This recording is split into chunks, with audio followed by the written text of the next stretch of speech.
നിലമ്പൂർ ഉപതെരഞ്ഞെടുപ്പ് പ്രചാരണങ്ങൾ രണ്ടാം ഘട്ടത്തിലേക്ക് കടക്കുമ്പോൾ പ്രമുഖ നേതാക്കളുടെ നിര നിലമ്പൂരിലേക്ക്.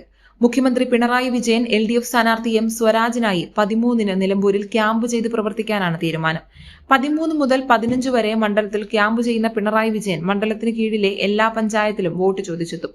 മന്ത്രിമാരായ P Rajeev, PA Muhammad Riyas, OR Kelu, മന്ത്രി റോഷി അഗസ്റ്റിൻ, V ശിവൻകുട്ടി എന്നിവരും നിലമ്പൂരിൽ സജീവ പ്രചാരണങ്ങളിലുണ്ട്. P രാജീവ് 4 ദിവസവും റോഷി അഗസ്റ്റിൻ 2 ദിവസവും പര്യടനം നടത്തും. നിലവിൽ CPM-ന്റെ മന്ത്രിമാരല്ലാത്ത സംസ്ഥാന സെക്രട്ടേറിയറ്റ് അംഗങ്ങളെല്ലാം നിലമ്പൂരിലുണ്ട്. സംസ്ഥാന സെക്രട്ടറി MV ഗോവിന്ദനും പോളിറ്റ് ബ്യൂറോ അംഗം A വിജയരാഘവനും നേരിട്ടാണ് പ്രചാരണത്തിന് ചുക്കാൻ പിടിക്കുന്നത്.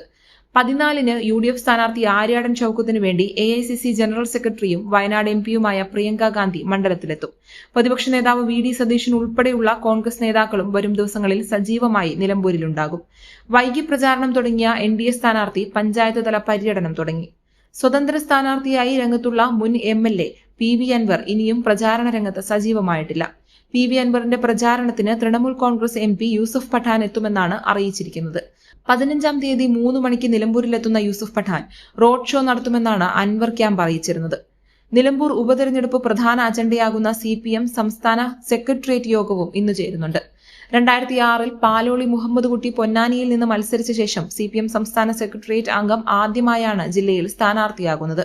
അതിനാൽ CPM-ന്റെ സംഘടനാശേഷി പൂർണ്ണമായി മണ്ഡലത്തിൽ കേന്ദ്രീകരിക്കും.